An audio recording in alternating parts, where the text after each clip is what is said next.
Kameda promotion ni Casimiro umami na. FLM binantaan si Silver Boys TV. Ito at pag-usapan natin, pero bago ang lahat, pakisubscribe po ng channel ko. Huwag nyo na rin kalimutan i-click ang notification bell para lagi kayong una sa balita.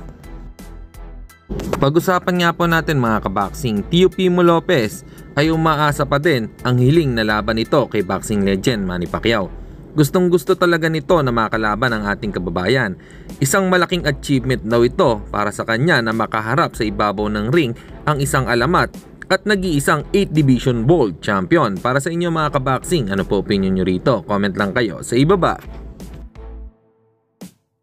Samantalang giniit naman ni Koki Kameda na walang naging anomalya sa laban ng Casimiro at Kinosuke Kameda na tinatawag na game fixing. Hinding-hindi nito papahintulutan ang anumang uri ng fight fixing.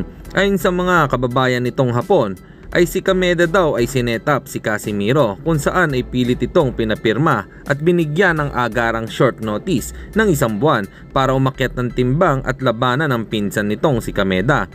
Noon pa man ay may nagkaroon na sila ng issue sa fight contract kung saan ay kumukuha ito ng mga Asyanong boxer at pinapipirma sa kanilang promotion upang gawing pataba ng record ng kanilang mga elite fighter.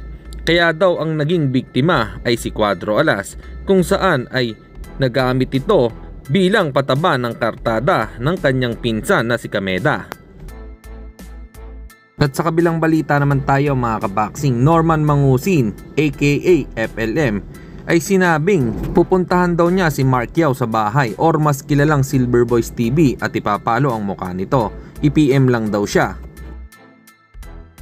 Sabi ni Silent 0113 Idol FLM, sana turuan mo ng leksyon si Silver Boys, bata ni makagago. Grabe mga tirada sa'yo. Sana masampulan mo Silver Boys.